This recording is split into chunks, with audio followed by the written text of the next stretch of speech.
And a very good morning. Espresso में आपको खुश आमदीद कहेंगे। मैं हूं अर्मिला हसन और मैं हूं इमरान हसन। हम फिर आ गए हैं इस उम्मीद के साथ कि आप ठीक ठाक हैं और पूरी रात जाग कर आपने इस बात का इंतजार नहीं किया कि सुबह क्या होगा, तो फिर तो आप बहुत लकी आदमी हैं। लेकिन अगर आप पूरी रात ये सोचकर जागते रहे कि सुबह पाकिस्तान के सियासी मंजरनामे पे क्या नए नक्शो निगार बनेंगे और फिर उसके बाद आपको अब से कुछ देर पहले पता चला कि हम तो वापस जा रहे हैं, मतलब आए हैं लेकिन हम जा रहे हैं, इस उम्मीद के साथ कि आपके साथ ऐसा कोई सरप्राइज नहीं हुआ, आपको हम वेलकम भी करते हैं और उम्मीद करते हैं कि आपका आज का दिन सुकून से गुजरेगा, कल की तरह नहीं गुजरेगा। आई होप कि ये सारी सिचुएशन जो कल हमने देखा पाकिस्तान के अंदर जो हुआ बड़े शहरों में, लाहौर, कराची, इस्लामाबाद, खैबर पख्तूनख्वा, ये जो मामलात हुए उसका एंड रिजल्ट ये हुआ कि खान साहब ने सुबह कह दिया हुकूमत को 6 दिन का अल्टीमेटम दे के कि आप इलेक्शन का ऐलान कर दे वरना मैं 6 दिन बाद दोबारा आऊँगा 20 लाख लोगों को लेकर। लेकिन वो क्यों आएंगे और अभी वो वापस क्यों जा रहे हैं, ये सब सोचने वाली बातें हैं, क्योंकि अभी तो फिलहाल जो हमने कल देखा है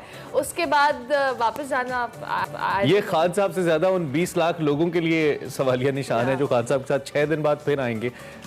चले खान साहब के अपने लोग हैं, हम क्या कह सकते हैं। Can we call it a छक्का? खान साहब ने जो 6 दिन का कहा है कि छक्का मारा है या खान साहब ने कैच ड्रॉप किया। It was interesting situation. कल इमरान खान साहब की खुद अपनी पार्टी सुप्रीम कोर्ट से उसने रुजू किया जी। थोड़ा सा आपको बैकग्राउंड बता दें इस लॉन्ग मार्च को लेकर कि जी पकड़ धक्कड़ हो रही है, हमारे बुनियादी हुकूक पे को सल्ब किया जा रहा है। फिर कोर्ट ने उनको अलाउ किया, लेकिन कोर्ट ने मशरूत इजाजत दी कि आप डी चौक तक नहीं आएंगे, आप उसी मकाम तक जो कि H9 और उसके दरमियान है F9 का जो मकाम है वहां तक अपने आप को महदूद करेंगे और जलसा करेंगे, धरना नहीं करेंगे और फिर वापस चले जाएंगे। लेकिन खान साहब मुसलसल डी चौक की कॉल देते रहे और फिर स्मार्टली जब अर्ली इन द मॉर्निंग वो ब्लू एरिया में पहुंचे तो उन्होंने बजाय इसके कि वो डी चौक तक जाते उन्होंने स्मार्टली कॉल ऑफ किया और उन्होंने कहा जी हम 6 दिन बाद फिर आएंगे। उसके साथ साथ एक और चीज जो कल हमने देखी कि कल जिस तरह से कारकुनान को मारा पीटा गया, that was very unfortunate. Yasmeen Rashid sahiba के हवाले से जो वीडियोस मंजर आम पे आई, उसके बाद जो गिरफ्तारियों का सिलसिला हुआ, जिस तरह से हमने एटीट्यूड पुलिस अफसरान का भी देखा, बहुत सारी जगहों पे इस चीज़ को हमें कंडेम भी करना चाहिए। ऑब्वियसली मैं तो पर्सनली इस चीज़ को कंडेम करती हूँ क्योंकि हमें बहुत सारे सियासी इख्तलाफात हर जगह पे हम देखते हैं, लेकिन स्टिल जिस तरह से लोगों को मारा पीटा गया, शेलिंग का इस्तेमाल किया गया, दो कि ये हुकूमती मशीनरी है, आपका राइट है अगर दफ़ा 144 नाफिज है, but still at the end of the day ये जो केओस हमने देखा ये नहीं होना चाहिए था और इसको कंडेम करना चाहिए। ठीक है, और बिल्कुल ये बात दुरुस्त है जी। बुनियादी इंसानी हकूक की खिलाफ वर्जी, चादर चार दीवारी का तकद्दुस पामाल नहीं होना चाहिए। लेकिन यहाँ पे आप ये देखिए कि हुकूमत की वो स्ट्रेटजी कामयाब रही है। अंडर प्रेशर लाना था पाकिस्तान तहरीक इंसाफ को और फिर अंडर उसी प्रेशर के तहत तहरीक इंसाफ को कोर्ट के पास जाना पड़ा और उसी कोर्ट के हुक्म के नतीजे में इमरान खान साहब शायद धरना नहीं कर पाए। खैर आज हम चूंकि खबर बड़ी है तो गोइंग टू द हेडलाइंस, आपको पता ही है सूरत हाल क्या है। हम कोशिश करते हैं जरा ताज़ा तरीन डेवलपमेंट ले लें। एक तो मैं खिराज तहसीन पेश करूंगा अपनी टीम को, बिलखुसूस सारे हमारे जो रिपोर्टर्स हैं और बाकी तमाम चैनल्स के जो रिपोर्टर्स हैं, जबरदस्त ड्यूटीज की जी, बहुत जबरदस्त मुश्किल सूरत हाल के अंदर रिपोर्टर्स कमाल किया। हमने देखा बेचारी शेलिंग के अंदर, इतनी आंसू गैस के अंदर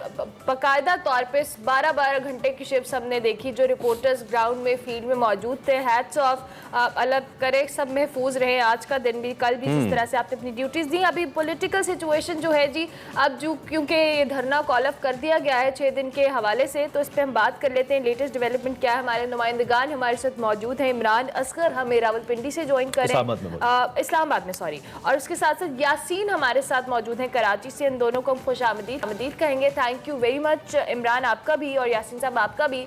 सबसे पहले इमरान आपका रुख कर लेते हैं। आप I guess Islamabad blue area में मौजूद हैं। अब चूंकि इमरान खान साहब ने जिस तरह से कॉल ऑफ कर दिया है 6 दिन के हवाले से, क्या तफसीलात हैं आपके पास? लोग अपने घरों को जा रहे हैं, रुकावटों के हवाले से क्या अपडेट्स हैं आपके पास? जी बिल्कुल अर्मिला, जिस तरह आपने बताया कि खान साहब ने जो 6 रोज़ का अल्टीमेटम दिया, उसके बाद ना सिर्फ हम लोग बल्कि वो तमाम कारकुनान जिनकी एक बड़ी तादाद गुज़िश्ता 24 घंटों से सफ़र की हालत में थी और इस्लामाबाद की जानिब बढ़ रही थी, और जैसे ही ब्लू एरिया में पहुंचे तो खान साहब ने इस मार्च को, आज़ादी मार्च को ख़त्म करने का ना सिर्फ ऐलान किया बल्कि 6 रोज़ का अल्टीमेटम दिया। कम्युनिकेशन गैप होने की वजह से और अर्ली बिल्कुल होने की वजह से कारकुनान को बड़ा सरप्राइज मिला। लोग बड़े हैरान हैं कि कैसे हो गया कि रात सारी जो है वो लोग शेलिंग और पुलिस की मार खाते रहे और उसके बाद आज सुबह जो है अचानक सरप्राइज मिला कि लोग जो है अपने घरों को जाएं, धरना खत्म हो रहा है, 6 रोज के बाद दोबारा आएंगे अगर मुतालबात जो वो तस्लीम नहीं होते। इस सारी सूरत हाल में अभी भी सिचुएशन खासी टेंस है, खासतौर पर रेड जोन में, क्योंकि कारकुनों की बड़ी तादाद जो है वो डी चौक को भी क्रॉस करते हुए पार्लियामेंट हाउस और सुप्रीम कोर्ट के बाहर मौजूद है। अच्छा। वहां पर अब पुलिस को एक साइड पे करके बाजाब्ता तौर पर रेंजर्स जो है वो तैनात कर दी गई, क्योंकि आज अलग सुबह ही जो वफाकी हुकूमत की जानिब से नोटिफिकेशन भी आ गया कि फौज को इख्तियारात दिए जा रहे हैं और फौज जो है वो तमाम इमरान, ये जो तादाद शराय दस्तूर पे आप बता रहे हैं मौजूद है, क्या ये बहुत बड़ी तादाद है और इस हद तक बड़ी तादाद है कि यहाँ पे कोई टेंस सिचुएशन बन सकती है? क्या बहुत बड़ी तादाद है? जी इमरान, बिल्कुल ये वही कारकुन हैं जो सारी रात पुलिस के साथ लड़ते रहे। अब वो तादाद वो लोग जो सरप्राइज हुए इस ऐलान के बाद, वो बजाय घरों को जाने के रेड जोन की जानिब जा रहे हैं, क्योंकि उनको अभी भी यकीन नहीं है कि खान साहब ने जो है वो मार्च खत्म करने का ऐलान कर दिया है। इसी वजह से सूरत हाल खासी टेंस है। जो इस्लामाबाद पुलिस है, आईजी इस्लामाबाद खुद फील्ड में मौजूद है, लाउड स्पीकर का इस्तेमाल किया जा रहा है। वो पैगाम जो खान साहब ने इधर मार्च में दिया, बाकायदा तौर पर कारकुनों को समझाया जा रहा है कि वो पुरअमन तरीके से रेड जोन को खाली कर दें। हसास इमारतों की नोयत जो है वो कारकुनों को गाए बगाए बताई जा रही है और इस एरिया की अहमियत बताई जा रही है कि किस हद तक ये सेंसिटिव एरिया है ताकि लोग यहाँ से निकले, लेकिन लोगों की बड़ी तादाद जो है वो भी रेड जोन में मौजूद है। रेड जोन में मौजूद है। ठीक हो गया। यासीन, जब पूरी की जानिब हम रुख करते हैं कराची के हवाले से। ऑब्वियसली यासीन साहब, कल कराची में भी हमें बहुत जो कह लें मार धाड़ पकड़ दकड़ का सिलसिला देखा हमने, जिस तरह से लोगों को पकड़ा भी गया और गालिबन 1 या 2 अफराद के हलाक होने के हवाले से भी खबरें आई। क्या सिचुएशन है अभी कराची के हवाले से, हमें अपडेट कीजिएगा ज़रा। देखिए, कराची में जब इमरान खान ने सुबह जो है वो धरना ख़त्म करने का ऐलान किया है, तो उसके बाद जो है वो कराची के सदर जो है पीटीआई के बिलाल गफ्फार यहाँ पर पहुँचे हैं और उन्होंने कारकुनों से खिताब किया है और मीडिया से बातचीत करते हुए उन्होंने बताया कि खान साहब ने जो है वो फ़िलहाल जो है वो अपना जो धरना था वो ख़त्म करने का ऐलान किया है और उन्होंने कहा है कि 6 दिन के हुकूमत को अल्टीमेटम देते हैं कि 6 दिन के अंदर अगर हुकूमत जो है वो जो इलेक्शन की तारीख का ऐलान करे या और जितनी भी इसे जो है अपना कौमी असम्बली और सूबाई असम्बलियों को जो है तहलील करे, तो उसके उस सूरत में जो है वो जो है खामोश बैठेंगे और वरना वो दोबारा जो है वो डी चौक पर आएंगे और फिर वो उसके बाद जो है वो इलेक्शन की तारीख लिए बगैर यहाँ से नहीं जाएंगे। इसका ऐलान होते ही जो है यहाँ पर जो कारकुनान, रात को तो बहुत तादाद ज़्यादा थी, 2-2.5 हज़ार के करीब थी, तहम जो है वो सुबह वो तादाद जो है होते होते जो है 500-600 के करीब रह गई। और जैसे ही धरने ख़त्म करने का ऐलान हुआ है तो जितने भी यहाँ पर लोग मौजूद थे वो मुंतशिर हो गए और अब यहाँ से सामान भी जो उनका रखा हुआ था वो जाना शुरू हो गया है। जी अच्छा, और ये नुमाइश चुरंगी की आप यकीनी तौर पे बात करें। ठीक है Imran, getting back to you, एक तो ये कि इमरान खान साहब एग्जैक्टली किस मकाम तक पहुंचे हमारे देखने वालों को बताइएगा, और उससे आगे नहीं गए चूंकि डी चौक तक तो उनको कोर्ट ने अलाउ नहीं किया था उनकी पार्टी को कि वो जाते, तो उससे पहले रुक गए, तो किस मकाम पे रुके और क्या इमरान खान साहब भी इस वक्त वेन्यू छोड़ गए हैं, अपना कंटेनर छोड़ गए हैं, या इमरान खान साहब का कंटेनर उसी जगह पे मौजूद है इस वक्त? जो रहनुमा है इनफैक्ट लीडरशिप के हवाले से क्या अपडेट्स हैं? जी इमरान, बिल्कुल जो इमरान खान का कंटेनर था पूरी लीडरशिप उसके अंदर मौजूद थी।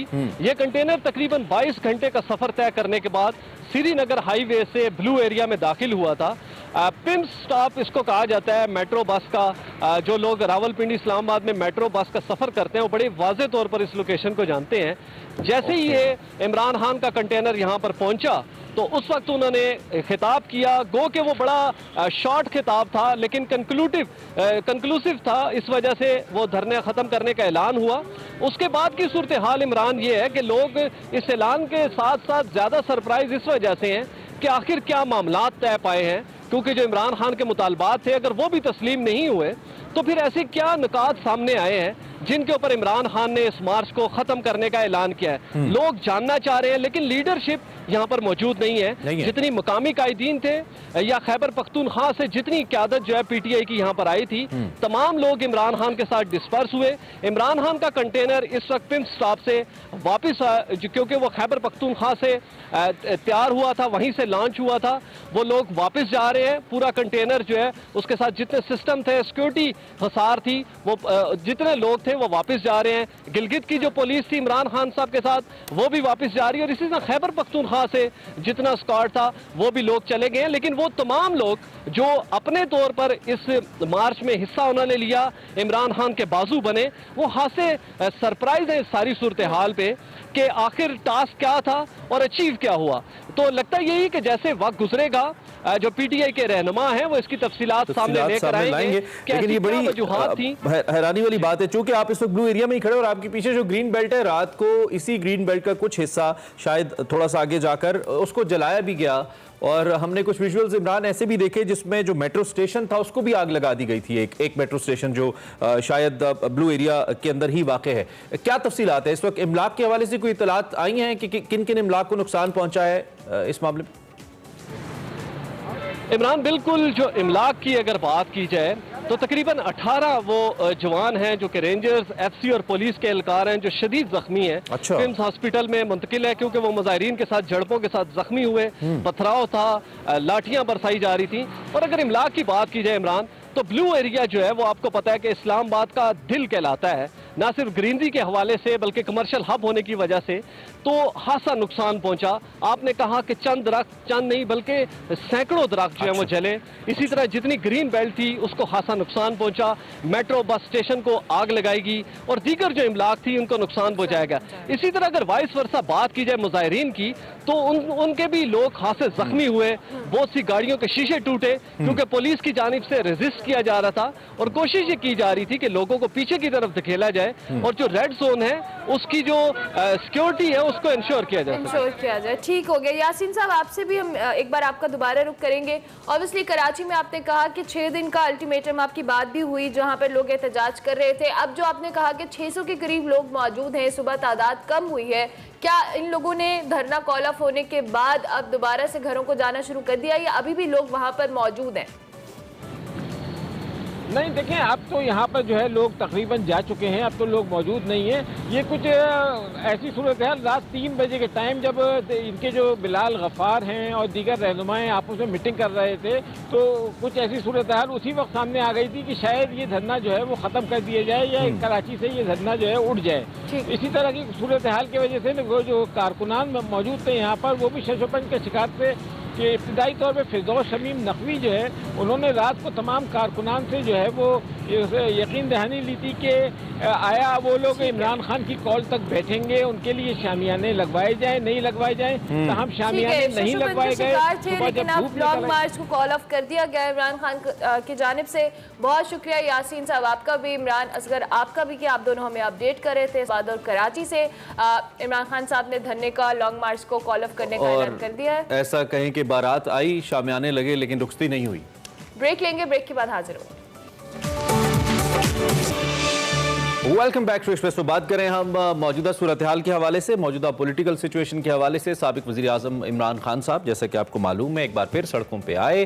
तकरीबन पिछले 18 से 20 घंटे हमने देखा बड़ी टेंस सिचुएशन रही पूरे पाकिस्तान के अंदर, ख़ास तौर पे पंजाब, खैबर पख्तूनख्वा और वफाकी दारुल हुकूमत के अंदर। लेकिन उसके बाद अचानक से इमरान खान साहब ने इस धरने के इस लॉन्ग मार्च के या मार्च के अख्ताम पर जो तकरीर की उसमें उसको 6 दिन के लिए कॉल ऑफ कर दिया। उन्होंने कहा जी 6 दिन का हम टाइम देते हैं, उसके बाद हम आएंगे। इसी सूरत हाल पर अब हम तबसरा भी ले लेते हैं, चूंकि ताज़ा तरीन सूरत हाल तो हमने जानी है। इस पर आज कोरेस्पोंडेंट्स जो लोग हैं वहाँ पे वो कुछ खास खुश नहीं है, सरप्राइज्ड हैं, हैरान है कि ये क्या हुआ है। हमारे साथ मज़हर अब्बास साहब मौजूद है, सीनियर तज्ज़ियाकार हैं, सीनियर सहाफ़ी हैं। उनसे ज़रा पूछते हैं कि वो इस सूरत हाल को या इस ऐलान को किस स्ट्रैटेजी का पेश खैमा समझते हैं, ये क्यों हुआ, क्या ऐसा ही एक्सपेक्टेड था या फिर कुछ मुख्तलिफ हो गया। मज़हर साहब, थैंक यू वेरी मच, आप हमारे साथ मौजूद हैं। अल्लाह सुबह सारा दिन कल भी हम इस पर आपके तबसरे भी सुने और दीगर लोगों की भी, और देखते रहे सारी सूरत हाल को। आपके ख्याल में ये जो हुआ ये एक्सपेक्टेड था और इसके पीछे जो लॉजिक इमरान खान साहब के माइंड में है, क्या उसमें कामयाब होंगे वो? जी शुक्रिया। देखिए, जो ऐलान तो जाहिर है उनके सपोर्टर्स के लिए यकीनन सरप्राइज था, लेकिन जो पूरे दिन जो जिस तरह की लॉ एंड ऑर्डर की सिचुएशन बनती जा रही थी, सूरत हाल कशीदा होती जा रही थी, उससे गालिबन इमरान खान और उनके कुछ साथियों को खदशा ये था कि ये जो 2014 के धरने की तरह ये एक तो लंबे अरसे तक नहीं चल सकता, और दूसरे ये कि इसमें सूरत हाल और ज्यादा खराब हो सकती है। लिहाजा उन्होंने बेहतर ये जाना, और मेरा ख्याल है बेहतर फैसला है उनका, कि उन्होंने इसको मौखर कर दिया 6 दिन के लिए। जाहिर है उन्होंने कोई ना कोई इस तरीके का मौक़िफ़ देना था जो उन्होंने दे दिया, जिसे आप डेडलाइन कहें या ये कि अपने जो सपोर्टर्स हैं उनको तसल्ली देने के लिए कहें कि लोग समझ रहे थे कि अब हम यहाँ से वापस नहीं जाएंगे जब तक इलेक्शन की तारीख का ऐलान ना हो, लेकिन उन्होंने मौखर कर दिया। और मेरा ख्याल है वो दोबारा इस चीज़ को इन 6 दिनों में जाहिर है अपना हुकूमत पे दबाव भी बरकरार रखेंगे, और पार्टी के अंदर भी इस चीज़ का जायज़ा लेंगे कि शायद उनकी तवक्कुआत के मुताबिक उस तरीके से लोग नहीं निकले। अब उसकी कई वजूहात हो सकती हैं, हुकूमत ने जिस तरह के इक़दाम किए वो भी एक बड़ी वजह हो सकती है, लेकिन इस 6 दिन के दौरान वो अपने इस पूरे रीऑर्गेनाइज कर सकते हैं, चीज़ों को बेहतर अंदाज में रीऑर्गेनाइज करके दोबारा आने की तारीख दे सकते हैं। जाहिर है उन्होंने 6 दिन की डेडलाइन दी है, उस डेडलाइन के बाद वो ऐलान करेंगे कि फिर वो कितने दिन बाद वापस आएंगे, तो वो गालिबन और कुछ बैकडोर बातचीत भी इनडायरेक्टली चली है, जिसमें उनको भी ये मशवरा दिया गया कि आप इस वक्त मौखर कर दें, सूरत हाल ठीक नहीं नजर आ रही। अच्छा मजहर साहब, आपने भी कहा कि ऑब्वियसली 6 दिन के अंदर वो अपने तमाम तर मामलात को शायद सीधा करेंगे, और बहुत सारी चीज़ें जो उनकी एक्सपेक्टेड नहीं थी वो हुई, लेकिन स्टिल मरीम नवाज साहिबा की भी हम जब कल प्रेस टॉक सुन रहे थे और दीगर जो रिप्रेजेंटेटिव्स थे वो यही कह रहे थे कि अब जो इलेक्शन का चांस था, इमरान खान साहब ने ये लॉन्ग मार्च करके उस चांस को ख़त्म कर दिया, हम अब इलेक्शन नहीं करेंगे बल्कि हुकूमत अपनी मुद्दत पूरी करेगी। आपको लगता है कि जो 6 दिन का अल्टीमेटम दिया गया है इमरान खान की जानिब से, इसमें हुकूमत कोई फ्लेक्सिबिलिटी दिखाएगी या इलेक्शन के हवाले से कोई मामला दोबारा से एक तरफ साइट पर आएंगी? क्योंकि 6 दिन के अंदर फिर वही केओस जो हमने कल देखा वो दोबारा एक्सपेक्टेड है, क्योंकि हुकूमत तो अपनी स्ट्रैटेजी पे कायम है। देखिए, हुकूमत ने कल जो कुछ भी किया उससे जो बड़ी सियासी जमातें हैं उनका इमेज खराब हुआ है, और जिस अंदाज में शीरी मज़ारी साहिबा के वाक़े से लेके जस्टिस नासरा इकबाल के वाक़े तक, और फिर कल जिस तरीके से टेयर गैसिंग की गई, रुकावटें खड़ी की गई, उससे किसी भी जमहूरी हुकूमत का तासुर अच्छा नहीं जाता। ये वही आमराना तरीके हैं जिससे ये जमातें खुद भी गुजर चुकी हैं, लेकिन जब हुकूमत में आके वही इक़दाम करें तो इनका तासुर तो अच्छा नहीं किया। रह गई बात इलेक्शन की, ये बहुत मुश्किल होगा हुकूमत के लिए, क्योंकि अगर वो इलेक्शन का ऐलान करती है तो दरअसल वो सरेंडर करेंगे ऑपोजिशन के आगे और उनकी इक़दामात के हवाले से। गालिबन अरेंजमेंट ये हो सकता है कि जी आप 1-1.5 महीना इंतज़ार करें, 1-1.5 महीने बाद ये बजट सेशन वगैरह गुजरने के बाद हुकूमत ये ऐलान कर सकती है कि जी हम मार्च में इलेक्शन कराएंगे या अक्टूबर में कराएंगे, या अपनी जो इस वक्त रिमेनिंग पीरियड रह गया है किसी भी टेन्योर का, वो अगस्त 2023 तक का है, तो उससे पहले हम इलेक्शन करा देंगे, इस तरह की कोई बात। लेकिन कंप्लीटली इमरान खान साहब की बात मानना और उसके मुताबिक इलेक्शन का ऐलान करना 6 दिन की डेडलाइन में, वो मेरा ख्याल है हुकूमत के लिए मुमकिन नहीं होगा, क्योंकि उससे उनकी कमजोरी जाहिर होगी। ठीक है मतलब एक तरफ हुकूमत तो है ही PMLN और पीपल्स पार्टी, लेकिन दूसरी जानिब यकीनी तौर पे सियासी जमातें भी हैं, अवाम के मोमेंटम को समझते हैं, पब्लिक पल्स को समझते हैं, पंजाब में किस तरह की सियासत होती है, वोटर कैसे मोबिलाइज होता है, मार्चेस कैसे कामयाब होते हैं, ये भी समझते हैं। और नवाज शरीफ साहब का तो 1-2 बड़े अच्छे तजर्बात भी हैं, खासतौर पर अदलिया के हवाले से आपको याद होगा कि उसमें एक कामयाबी का टाइटल भी वो लेते हैं कि उन्होंने उसको कामयाब कराया। ये जो कल मार्च हुआ है, इसने आपके ख्याल में PMLN को एज अ पार्टी पंजाब और दीगर जगहों पे थोड़ा रिलैक्स किया है? जिस तरह राना सनाउल्लाह साहब भी कह रहे थे कि हमने शायद थोड़ा ज्यादा इंतजाम कर लिए तो लोग ही नहीं निकले, या फिर आपको लगता है कि नहीं, इमरान खान साहब ने अपनी सिचुएशन को देखते हुए एक स्मार्ट मूव किया है कि अभी लोग कम हैं, सो इसको डिले कर दिया जाए और दोबारा ज्यादा पावर के साथ आया जाए? क्या PMLN को दोबारा परेशान करेगा ये, या रिलैक्स हो गई है थोड़ी PMLN इस मार्च के मुजाहरे के बाद? नहीं, रिलैक्स होगी तो वो अपनी गलती करेंगे। उसकी वजह ये है कि ये कहना कि लोग उतनी, देखिए लोग जलसों में जितनी तादाद में लोग आते हैं किसी भी एक शहर में, उतनी तादाद में उस शहर से लोग निकल के जाते नहीं है। लेकिन इसका ये मतलब नहीं कि वो उस पार्टी के साथ नहीं है। बहुत से लोगों की मजबूरियां होती हैं कि वो जाहिर है लाहौर से या दूसरी जगहों से इस्लामाबाद मार्च करके जाना, और जिसकी मुद्दत भी आपको पता नहीं हो कितने दिन ठहरना, तो वो सबके लिए मुमकिन नहीं होता। लेकिन इमरान खान ने पूरे मुल्क में बहुत से लोगों को अपने साथ जोड़ लिया है, और उसमें वो जहां वो कमजोर पड़ रहे थे पिछले 3-3.5 साल में, वहां उन्होंने कम बैक किया। जहां लोग जो उनसे नाराज थे, उनकी अपनी पार्टी के लोग थे, फिर उनकी हुकूमत को जिस अंदाज में निकाला गया, लोग वापस उनकी पार्टी का रुख कर लिया उन्होंने, तो उन्होंने गेन तो किया है। मसला ये है कि इस गवर्नमेंट के लिए सबसे बड़ा चैलेंज ये है कि वो माशी सूरत हाल को कैसे बेहतर बनाते हैं।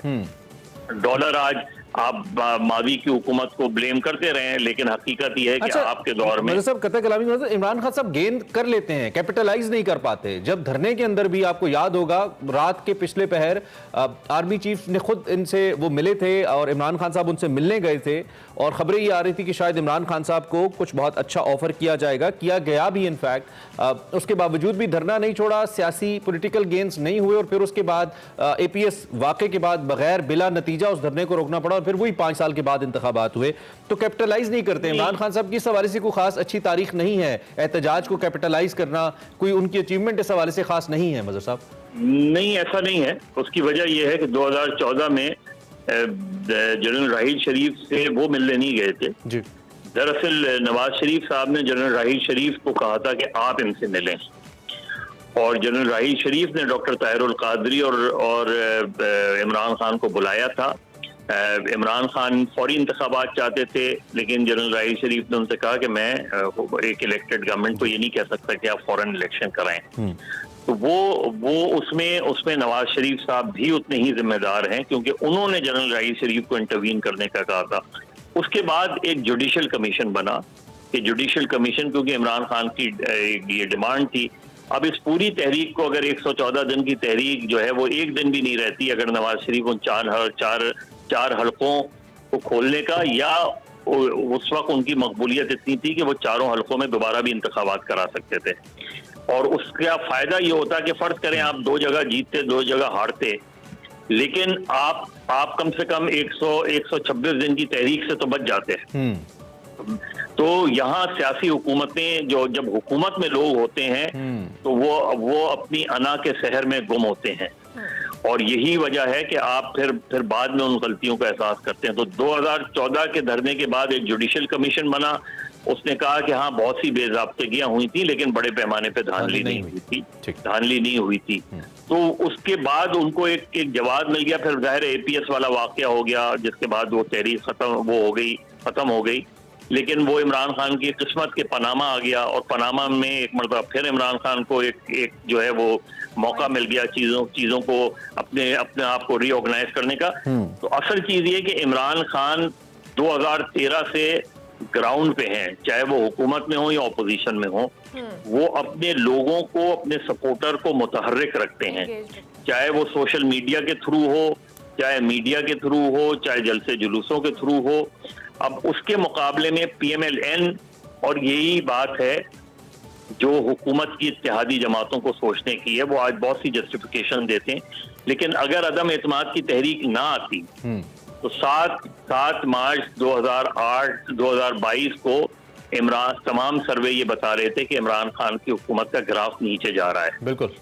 और उसके बाद जो अदम एतमाद की तहरीक आई, फिर इमरान खान ने अपने सच्चे झूठे, जो भी आप उस पर डिबेट कर सकते हैं, जो भी बयानिया बनाया, तो लोगों को उसके साथ जोड़ दिया उन्होंने। ठीक है, अब वो सही था गलत था, लेकिन उसके साथ वक्त कम है, चूंकि क्विकली आपसे सवाल करेंगे IMF मुज़ाकरात के हवाले से। ऑब्वियसली जो हुकूमत की भी फिलहाल सिचुएशन है, इट्स वेरी चैलेंजिंग, और IMF से जो मुज़ाकरात हैं वो अभी तक डेडलॉक का शिकार हैं। पेट्रोलियम मसनूआत के हवाले से हो, कीमतें बढ़ाए जाने के बाद उन्होंने कहा जी हम आपको किस्त जारी करेंगे, क्या कहेंगे इस हवाले से? जी, यही सबसे बड़ा चैलेंज है गवर्नमेंट का। देखिए, गवर्नमेंट अगर उनके पास 2 चॉइसेस थी, और ये उनके इत्तेहादी जमातों में बड़ी डिबेट हुई या तो हम फौरी इलेक्शन करा दें। फौरी इलेक्शन आप जब डॉलर 221 पर है और आप फौरी इलेक्शन कराएंगे, और इमरान खान अपनी पूरी कैंपेन तकरीबन इलेक्शन कैंपेन में ही है ना इमरान खान, तो गवर्नमेंट के लिए लूज लूज सिचुएशन है और इमरान खान के लिए विन विन सिचुएशन है। गवर्नमेंट के दूसरा नुक्ता नजर ये था कि अगर हम फौरी तौर पे कुछ सख्त इक़दाम करें और आज से 6 महीने बाद हम रिलीफ लोगों को दें, तो शायद अगले इंतखाबात में हमारे लिए कोई अच्छा चांस बन सकता है। ठीक है मज़हर ये मसला है। ठीक है मज़हर, बहुत शुक्रिया जी, बहुत शुक्रिया। हमारे साथ मौजूद थे सीनियर सहाफ़ी और तजियाकार मज़हर अब्बास साहब, मौजूदा सियासी सूरत हाल पर अपना तजिया कर रहे थे। ब्रेक के बाद आते हैं।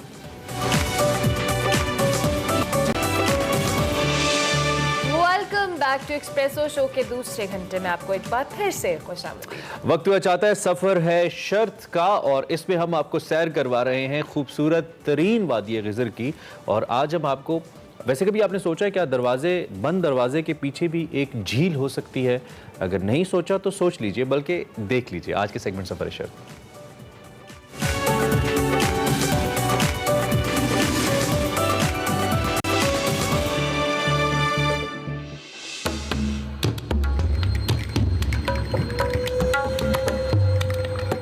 आपको गिज़र क्यों जाना चाहिए? अगर आप बहते पानियों, गिरती आबशारों और गाते झरनों को सुनने का शौक रखते हैं, अगर आपको अफसाना गो दरख्त अच्छे लगते हैं, अगर आपको मुहज़्ज़ब और पढ़े लिखे मकामी अफराद से गपशप का शौक है, अगर आप कचरा नहीं फैलाते और शोर-गुल को सख्त नापसंद करते हैं, अगर आप कहानीकार झीलों की कहानियां सुनने का शौक रखते हैं, अगर आप मोहब्बत करते हैं और मोहब्बत के गीत गाते हैं, तो यकीन कीजिए आप गिज़र के लिए हैं और गिज़र आपके लिए है।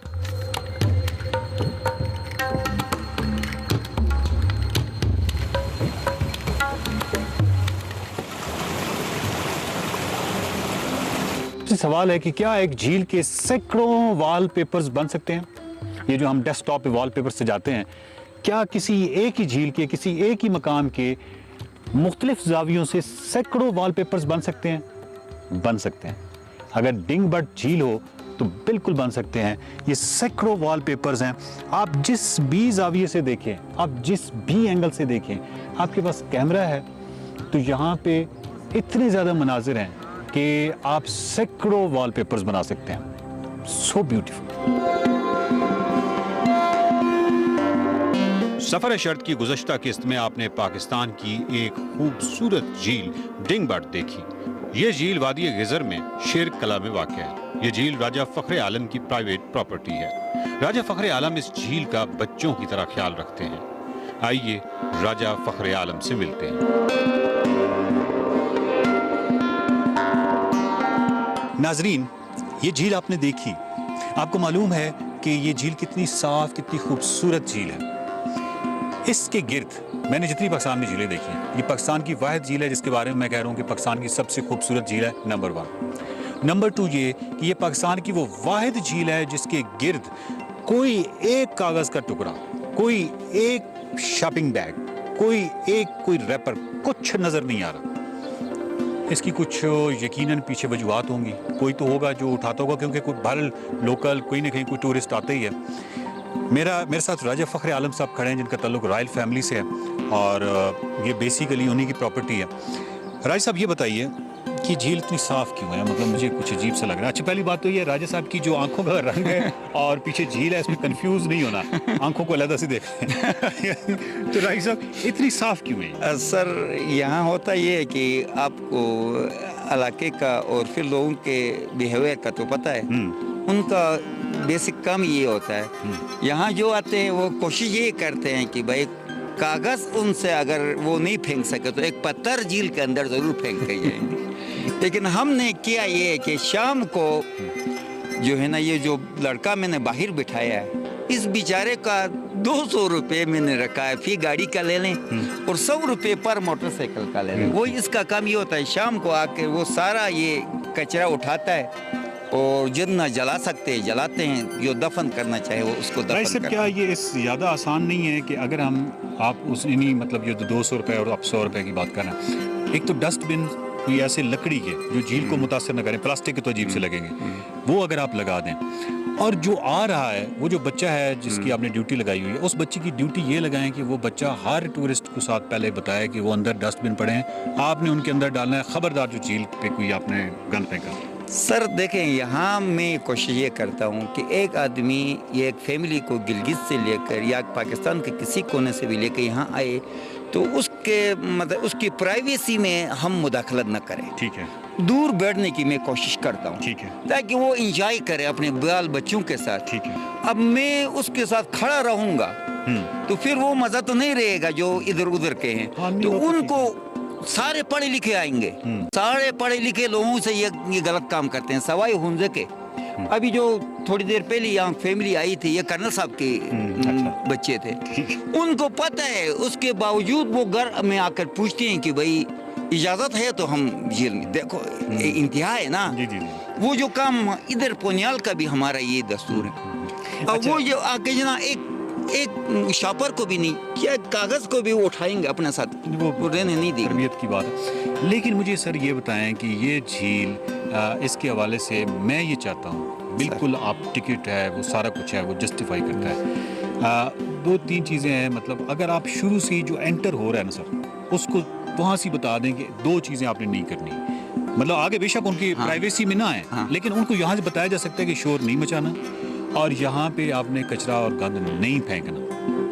वो हम बता रहे होते हैं लेकिन कोई मानने के लिए तैयार नहीं। आपको हमारी कौम की हालत का तो पता है सब। वो जो न करने का कहो वो जरूर करेंगे। मेरी कौम, अब मैं क्या करूँ? मेरा मतलब ये है कि मैं कल एक फैमिली आए यहाँ पत्थर फेंक रहे हैं। मैंने आके कहा कि भाई देखो कोई पढ़े लिखे लड़के हैं। मैंने कहा देखो भाई रोज 100 यहाँ टूरिस्ट आते हैं, अगर सारे पत्थर फेंकना शुरू कर 100 आदमी 100 पत्थर फेंक दे तो 1 महीने में ये तो भर जाएगा। वो राय साहब, एक मसला ये हुआ ना कि हमारे यहाँ कुछ फिल्में बनी, फिल्में नहीं होती रोमांटिक फिल्में, उसमें जब हीरो से हीरोइन बिछड़ती है ना, हीरोइन बिछड़ जाती है, तो हीरो जो है ना वो उदास होके तो वो पत्थर फेंकता है। तो कि या तो सब लोगों की हीरोइनें बिछड़ चुकी हैं, कुछ ऐसा हुआ है इनके साथ, कोई अलमिया है ना फेंके। राजी साहब जो है वो माइंड करते हैं इतने ज़्यादा पत्थर आप फेंकेंगे तो ये छोटी सी झील है। और दूसरा ये है कि फितरत की कारीगरी में ऐसी मदाखलत क्या करनी, क्योंकि यहाँ पे जिस तरह मछलियाँ इतनी खूबसूरत तैर रही हैं, यहाँ सब मछलियाँ हैं, मुर्गाबियाँ मैंने पाल रखी थी। इस सीजन में कम नसीबी से ऐसा हुआ, एक फायर के बाद में जब यहाँ आया तो मैं ये दूसरी मुर्गाबियाँ भी आती है ऊपर वाली, तो मैंने कहा शायद उनको मारा होगा। इधर आया तो एक आदमी जल्दी जल्दी से उनको सिमेट के शापर में डालकर भाग रहा है। यानी उनको वो मैं अपनी पालतू जो मुर्गाबियाँ अंडों के साथ बैठी हुई हैं, वो अंडे मारा, बच्चे निकालने के लिए मारा है और निकल गया। तो मैंने उधर गेट में जाकर उसको रोका। मैंने कहा भैया क्या करते हो? कहा ये बस गलती हो गई। मैंने कहा कोई बात नहीं है, गलती से आदमी भी मर सकता है, लेकिन यह माजरत तो करो यार। सर इसकी मेरा ख्याल है राजी साहब, मेरा आपसे यहाँ इख्तिलाफ है, ये तो इवन माजरत करने वाली बात भी नहीं है। उसकी वजह ये है हम न जाने क्यों इन ज़ीरू जो खूबसूरत अल्लाह ताला ने चीज़ें बनाई हैं, हम इनके ख़िलाफ़ क्यों हैं, हम इनको मारना क्यों चाहते हैं। पाकिस्तान में तमाम स्पीशीज़ जो हैं उनको शदीद ख़तरा लाहक है, लेकिन हमारे बहुत अच्छे जितने सेलिब्रिटीज़ हैं, अच्छे वाले जिनको लोग फॉलो करते हैं, वो गाड़ी की डिग्गी पे बहुत सारे परिंदे जो हैं वो सजा के और वो लोगों को बता रहे होते हैं कि, और साथ राइफल होती है, और वो लोगों को बता रहे होते हैं कि उन्होंने बहुत बड़ा कारनामा किया है।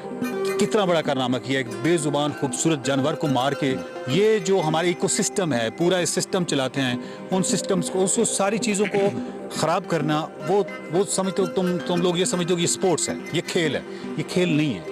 और दूसरा ये है कि आप अपनी आने वाली नस्लों के मुजरिम हैं। ये जितने लोग हैं, ये जो शिकार करके परिंदे धड़ाधड़ मार रहे हैं और जानवरों को मार रहे हैं, ये आप अपनी अगली आने वाली नस्लों के मुजरिम हैं, क्योंकि आपको मालूम नहीं है कि कुदरत के इस पूरे सिस्टम को जिस तरह आप डैमेज कर रहे हैं उसका नतीजा क्या निकलेगा। राय साहब आप मुझसे मुत्तफिक हैं? मैं सॉरी, मैं बहुत सीरियस हो गया था। असल में जानवरों पर देख लेना, यहाँ आपको चंद फाख्ते नजर आ रहे जी जी जी जी।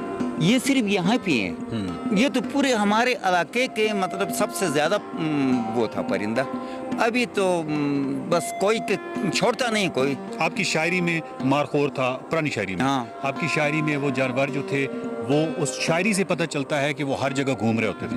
आज इंसानों के या तो डर से जो चंद रह गए हैं वो कहीं पनाह लिए हुए हैं, और फिर इंसान ऐसा सख्त है कि वो राइफल लेके उनके पीछे वहाँ भी पहुँच जाता है। तो अल्लाह ताला मैं तो कोशिश तो ये करता हूँ, यहाँ मछली हैं, ये बहुत करीबी रिश्तेदार आते हैं तो मैं मना नहीं कर सकता, लेकिन दुआ कर सकता हूँ कि वो तोड़ के निकल जाए।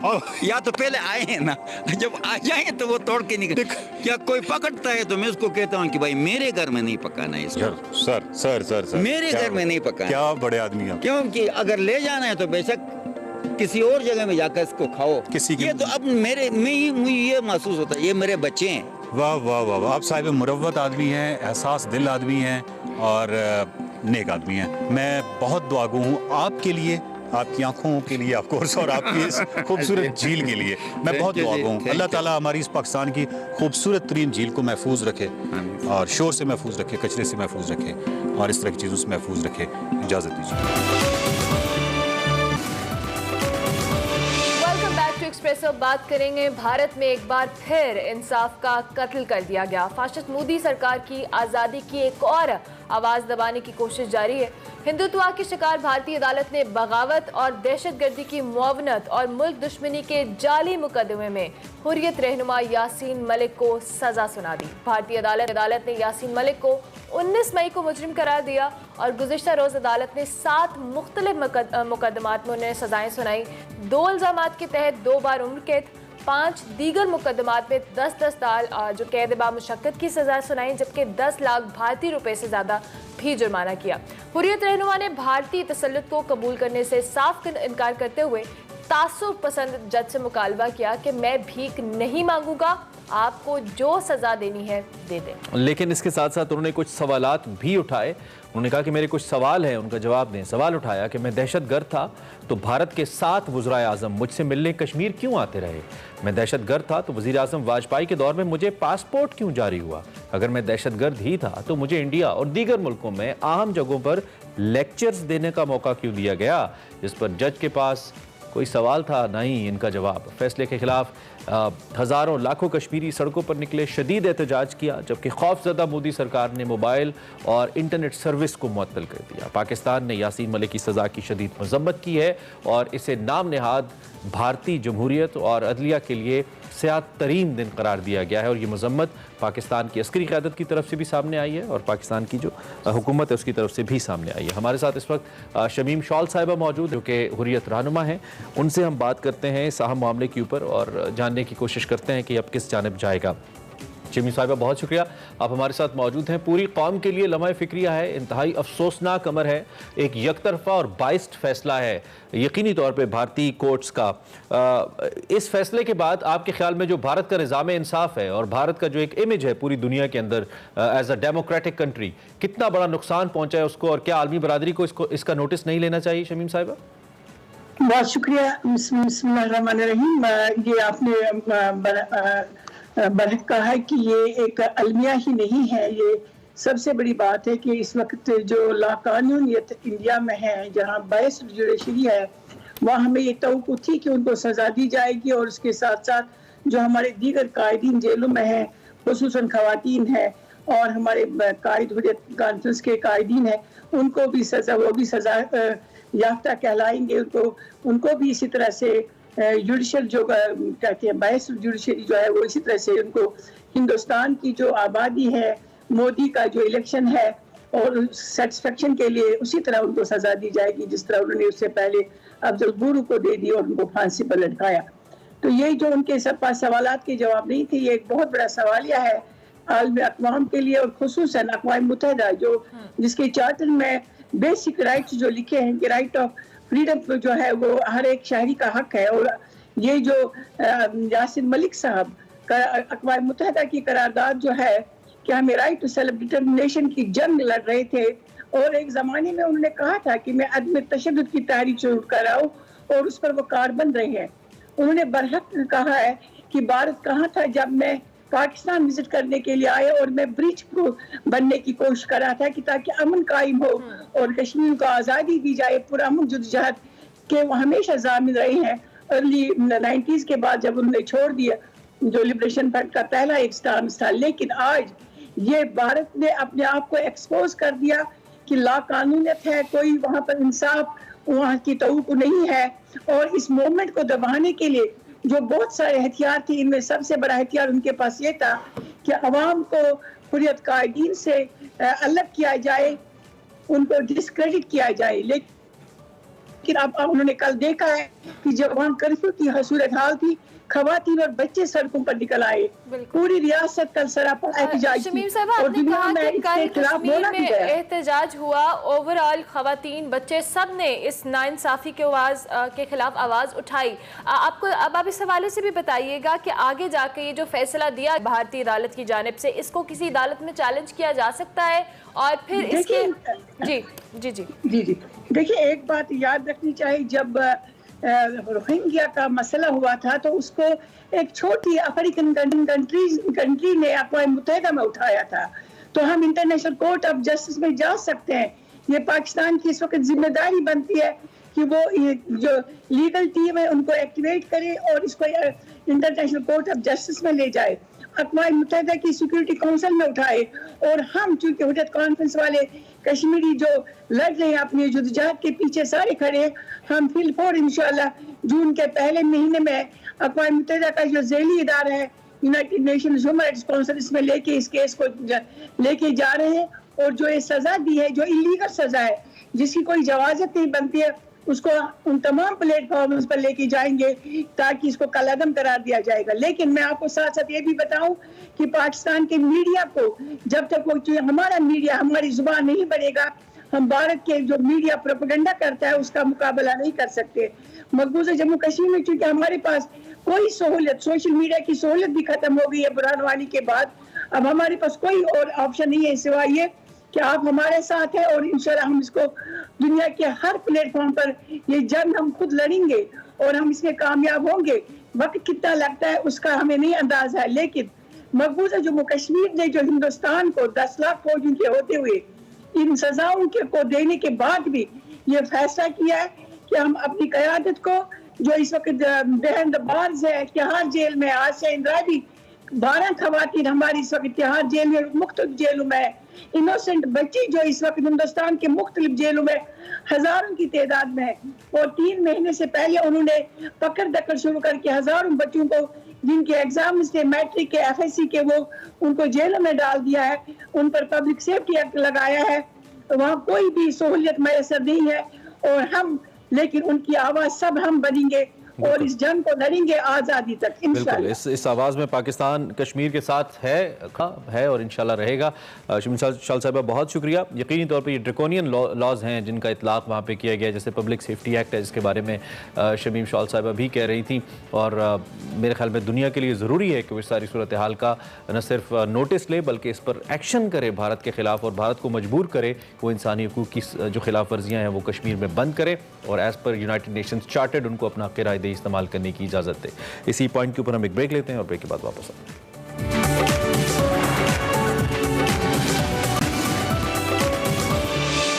Welcome back to expresso. अब हम आपकी मुलाकात एक बहुत ही वर्सेटाइल किस्म के इंसान से करवाने वाले हैं। He is an actor, he is an host, he is a singer और राइटर भी हैं। और इनसे जब हम इनका ये नया जो आप रूप देखने वाले हैं, it's going to be very different and very interesting. हम बात करें मोहसिन अब्बास हैदर की, जिनका एक नया गाना तेरियां लोड़ा, जो I hope I am pronouncing it right, ये रिलीज़ होने के लिए तैयार है। इनके बारे में आपको पता है, तो इसमें मोहसिन ने एक ट्रांसजेंडर का रूप धारा है और इस रूप में वो ट्रांसजेंडर कम्युनिटी को एक खराज तहसीन पेश किया है। और मुल्क की तारीख में पहली बार ऐसा हुआ है कि किसी सिंगर ने एक ट्रांसजेंडर के रूप में गाना किया है। तो इस हवाले से आज हम मोहसिन से बात करने वाले हैं। मैंने जब इसका पोस्टर देखा तो मैंने कतई तौर पे नहीं पहचाना कि ये मोहसिन खुद हैं। मोहसिन अब्बास हैदर, गुड मॉर्निंग, अस्सलाम वालेकुम, कैसे आप? ठीक ठाक हैं? गुड मॉर्निंग, वालेकुम अस्सलाम, मैं बिल्कुल ठीक हूँ, आप लोग खैरियत से हैं? It's great to have you, बहुत अच्छा लग रहा है। अल्लाह सुबह जल्दी तो नहीं जगा दिया हमने आज आपको? यूजुअली आर्टिस्ट तो बड़े लेट तक काम करते हैं फिर सोते रहते हैं, ऐसा तो नहीं है? नहीं सर, मैं सुबह 7 बजे उठता हूँ, जिम जाता हूँ और उसके बाद मेरा दिन शुरू हो चुका होता है 7 बजे। सो आई एम गुड। ग्रेट। अच्छा चले थोड़ा सा हम सबसे पहले इसी प्रोजेक्ट के बारे में बात करते हैं, बिकॉज इसका पोस्टर इतना इंटरेस्टिंग है, इतना क्या कहना चाहिए, वो इस तरह की बात करने को जी चाहता है कि ये क्या मुख्तलिफ एक सब्जेक्ट है जिसके ऊपर आप बात मुख्तलिफ है कि नॉर्मली लोग कमर्शियल काम तो करते हैं लेकिन इस जानिब नहीं आते हैं जिसका कुछ सोशल इम्पैक्ट होता है। तो कैसे ये सोच आई और क्या पर्पस है इस ट्रैक के पीछे मोहसिन? सबसे पहले तो आप लोगों का शुक्रिया कि आप लोग इस मौजू को इतना अहम समझते हैं कि इस पे बात करना जरूरी समझा आप लोगों ने। और सेकेंडली मुझे बचपन से क्लाउन्स, हमारे ट्रांसजेंडर्स और जितने भी ऐसे मौजूआत हैं जिनको टैबू समझा जाता है उनमें बहुत इंटरेस्ट रहा और मैं जानने की कोशिश करता था कि इसके पीछे क्या कहानी है, इन लोगों का सच क्या है। क्योंकि हमेशा एक क्लाउन के या वो जितने भी हमारे सर्कस में लोग होते हैं या हमें अक्सर पार्क्स में या किसी रेस्टोरेंट के बाहर मिलते हैं जो मास्क पहनकर खड़े होते हैं, वो मास्क के पीछे की सच्चाई कुछ और होती है। वो मास्क, वो मुस्कुराता हुआ मेकअप जो है वो असल हकीकत नहीं है उन लोगों की। तो मुझे हमेशा से क्यूरियोसिटी रहती थी। तो इसी तरह हमारे ये जो ट्रांसजेंडर्स हैं ये मेरे लिए बड़े मेरे दिल के बहुत करीब रहे हमेशा से। मैं इनके पास बैठा करता हूँ, मैं इनसे बात किया करता हूँ और इनकी कहानियां सुनता हूँ। और एक वाइब है जो हम ट्रांसफर करते हैं। कभी भी मुझे किसी सिग्नल पर मिलते हैं तो हम बड़ी मोहब्बत से एक दूसरे को जो भी बन पड़ता है मैं उनको अता करता हूँ हाथ जोड़ के और वो दुआओं से नवाजते हैं। तो मैंने सोचा क्यों ना गाना जो है वो इस बार एक ट्रांसजेंडर के थ्रू सुनाया जाए।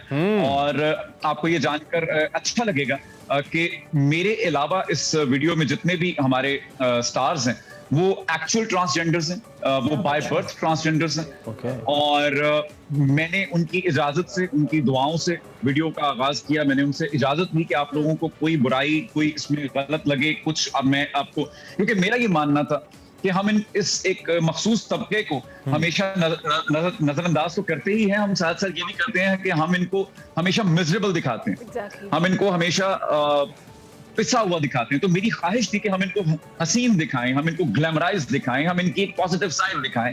और हम चूंकि इनकी जिंदगी में भी लव स्टोरीज होती हैं, अलमिया ये है कि इनको बबांगे दोहल या इनको बरमला अपनाने में लोग कवाहत महसूस करते हैं, लेकिन इनकी भी लव स्टोरीज होती हैं, इनकी भी मोहब्बत की कहानियां होती हैं जो अधूरी रह जाती हैं फॉर सम ऑब्वियस रीजंस, क्योंकि लोग इनको अपनाते नहीं हैं।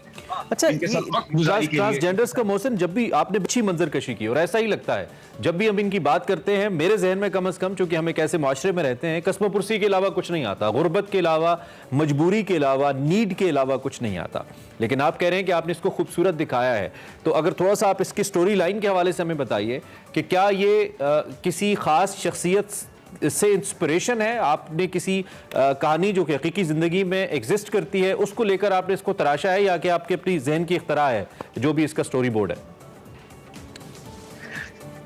ये एक जहनी इख्तरा ही है। मैं और मेरे जो डायरेक्टर हैं अली ऑन, हम लोगों ने इस पे ब्रेनस्टॉर्म किया। ये आइडिया मेरा था कि मैं एक ट्रांसजेंडर के थ्रू गाना सुनाना चाहता हूँ और मैं उनकी लव स्टोरी सुनाना चाहता हूँ। तो बेसिकली तेरियां लोड़ा जो है वो एक सैड लव स्टोरी है, सैड लव सॉन्ग है। एम्मू भाई ने इसका म्यूजिक दिया है। एम्मू भाई हम सब जानते हैं, फ्यूजन के जो बिल्कुल म्यूजिक डायरेक्टर भी हैं और रूह रवां भी।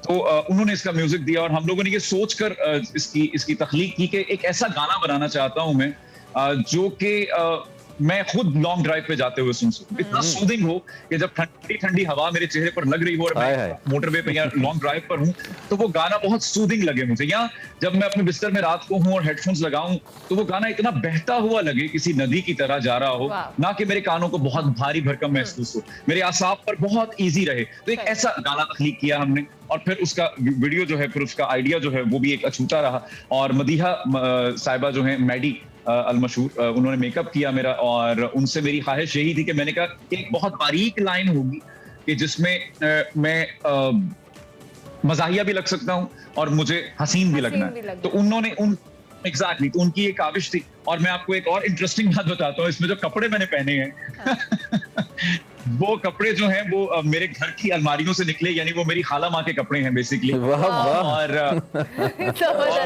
तो मोहसिन, आप वार्डरोब क्रेडिट्स अपनी खाला माँ को दे रहे हैं वीडियो के अंदर प्रॉपर? जी जी बिल्कुल बिल्कुल बिल्कुल उनको देना चाहिए। मेरी जो चूड़ियां हैं वो बाजी लेकर आई, मेरे लेंस खरीदे गए, मेरी आई लैशेस जो हैं वो लगाई गई, मेरी विग जो है वो बीना हसन, हमारी बहुत मशहूर एक्ट्रेस है बीना आपा, उन्होंने मुझे दान की। उन्होंने कहा कि आप इस गाने में यूज कर लें। तो इन सब ने मिलजुल कर मुझे तो इतना हसीन दिखाने में बहुत अहम किरदार आपको इस वीडियो में, इस अटायर में अंदाजा हो गया होगा कि खवातीन को कितनी मुश्किल होती है किसी भी जगह की तैयारी के लिए, और कितने लवाजमात होते हैं खातून के तैयार होने के। आप ये कंप्लेन नहीं कर सकते आप। मैं आपको आज, मैं सच बताऊं आपको, मैं जितनी देर वो पूरी, हम सुबह में शूट मतलब शुरू हुआ और रात तक मैं उस गेटअप में रहा, तो आई रियलाइज कि कितना एक्चुअली मुश्किल होता है वो बोझ उठाना आंखों पर, लैशेस का, और आंखों में लेंस लगे रहना, और सर पे एक्सटेंशंस लगे रहना। अच्छा मोहसिन, हमारे पास वक्त बहुत कम है, एक तो हमें थोड़ा सा ये बता दीजिए, एक तो ये बता दीजिए कि आका बराए नंबर 1, और क्या कोई एक line can you sing it for us, कुछ ऐसा कर दे तो बहुत ही अच्छा हो जाएगा। Though it's unreleased, so it's up to you. Unreleased है और इसकी वीडियो एडिट के मराहल से गुजर रही है। मोहसिन खावर साहब ने इतना खूबसूरत इसकी फोटोग्राफी की है, ये भी मैं बताता चलूं आप लोगों को, और ये इंशाल्लाह नेक्स्ट मंथ के मिड में हम एक्सपेक्ट कर रहे हैं इसकी रिलीज। और अभी ये गाना जो है मैं गुनगुनाना इसलिए नहीं चाहूंगा, उसके लिए हम एक और इंटरव्यू भी रख लेंगे क्योंकि ये अनरिलीज है। तो इंशाल्लाह फिर हम thank you very much Mohsin, बहुत शुक्रिया, and we wish you a very best of luck for your song. इस प्रोजेक्ट के लिए हमें देखने में इतना इंटरेस्टिंग लग रहा है। I hope and we wish कि ये जब रिलीज हो तब भी ये बहुत ही खूबसूरत हो, लोगों को पसंद आए। मोहसिन अब्बास हैदर हमारे साथ मौजूद थे, अपने नए प्रोजेक्ट के हवाले से बात कर रहे थे। अभी हम एक ब्रेक लेंगे, ब्रेक के बाद हाजिर होंगे, आप देखते रहिए। रहनुमा यासीन मलिक साहब की एहलिया मिशाल मलिक इस वक्त मीडिया से बातचीत कर रही हैं, इस हवाले से आपको मजीद भी आगाह करते रहेंगे। खैर, इस अपडेट पे जाने से पहले हम शाहिर अफरीदी की बात कर रहे थे, इस वक्त हमारे साथ मौजूद हैं बराह रास्त। सो इस कम वक्त के अंदर हम कोशिश करते हैं कि ज़रा शाहिर से बात करी जाए। शाहिर, बहुत शुक्रिया, आप हमारे साथ मौजूद हैं और बहुत अच्छा लगा हमें ये जानकर। जल्दी से क्विकली हमें बताइए, क्या कॉम्पिटिशन था ये, कैसे आप इसमें शामिल हुए और कैसे फिर आपने इसको जीत भी लिया, थोड़ा सा डिटेल्स बताइए। जी बिल्कुल, ये एशियन टाइटल की फ़ाइट थी। प्रोफेशनल बॉक्सिंग एक अलग स्पोर्ट्स है, लाइक अमेचर बॉक्सिंग होती है, उसके अलावा एक प्रोफेशनल बॉक्सिंग है। तो इसमें मैं शामिल हुआ। इनको एशियन बॉक्सिंग फेडरेशन को मैंने मेल की, इन्होंने मेल एक्सेप्ट किया और मेरा चैलेंज जो था उसको एक्सेप्ट किया।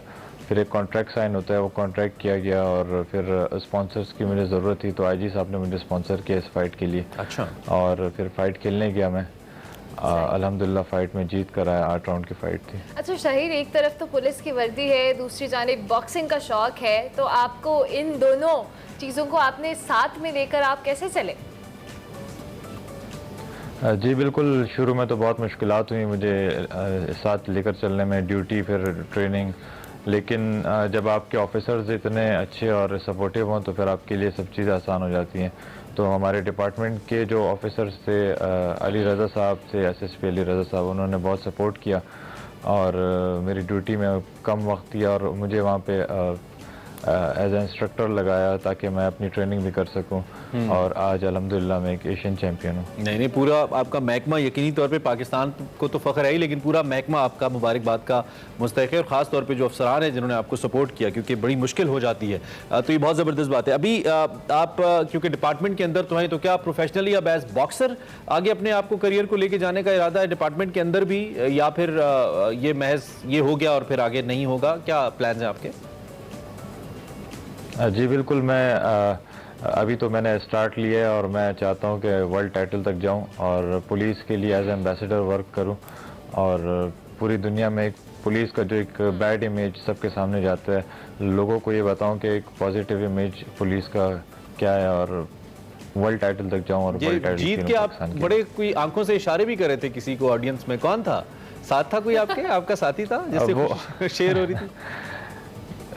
नहीं, वो था ही थे नीचे, कुछ लोग थोड़ी बदतमीजी कर रहे थे, वोटिंग कर रहे थे, तो उनको मैंने कहा कि भाई अब तुम्हारा बंदा गया। ये बहुत मजेदार आपने किया, जो भी किया ये अच्छा होता है, आंखों ही आंखों में किसी को मैसेज दे देना।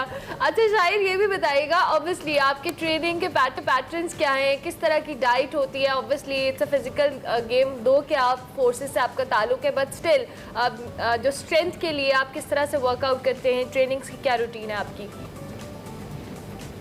जी नॉर्मली तो हम 1.5-2 घंटे ट्रेनिंग करते हैं सुबह शाम, लेकिन जब इवेंट सर पे आ जाता है, लाइक 8 वीक्स प्रोग्राम होता है हमारे ट्रेनिंग कैंप का, तो मैं एसएसपी साहब से इजाज़त लेके अपनी प्रॉपर ट्रेनिंग करता हूँ। मैं ड्यूटी नहीं करता, फिर 8 वीक्स का मेरा प्रोग्राम होता है। उसके अंदर डाइट जो है वो वेट लूज डाइट होती है, प्रॉपर वेट लूज डाइट होती है, जिसमें हम फिर ट्रेनिंग जो है उसको भी बढ़ा देते हैं। 3 घंटे सुबह होती है, 3 घंटे शाम होती है, कभी तो 3 टाइम भी करते हैं जिसमें वेट ट्रेनिंग भी होती है। ठीक है। तो जाहिर है जब एक मिशन को लेके चलते हैं तो फिर वही सब मेहनत करनी पड़ती है। टाइम जो कि शहीर हमारे पास कम है, आपने वैसे तो बताया कि आपके महकमे की भरपूर सपोर्ट आपको है, लेकिन दीगर जैसे महकमे पाकिस्तान के अंदर उसमें बतौर आप एक उसका हिस्सा होने के आप कितना ज़रूरी समझते हैं ऐसे तमाम लड़कों को, ऐसे तमाम जवानों को सपोर्ट दी जाए, महकमे उनके साथ खड़े हों, अफसरान उनको सपोर्ट करें, ताकि वो अगर किसी डिफरेंट फील्ड के अंदर महकमे के अंदर रहते हुए आगे बढ़ना चाहते हैं, खास तौर पर स्पोर्ट्स को लेकर, तो आगे बढ़ सकें। इसकी अहमियत कितनी है आपके ख्याल में? जी बिल्कुल, अहमियत मेरे ख्याल में इस टाइटल को देख के अंदाज़ा लगाया जा सकता है कि कितनी अहमियत है। अगर मेरे अफसरान मुझे सपोर्ट ना करते तो शायद आज मैं भी किसी गेट पे ड्यूटी दे रहा होता।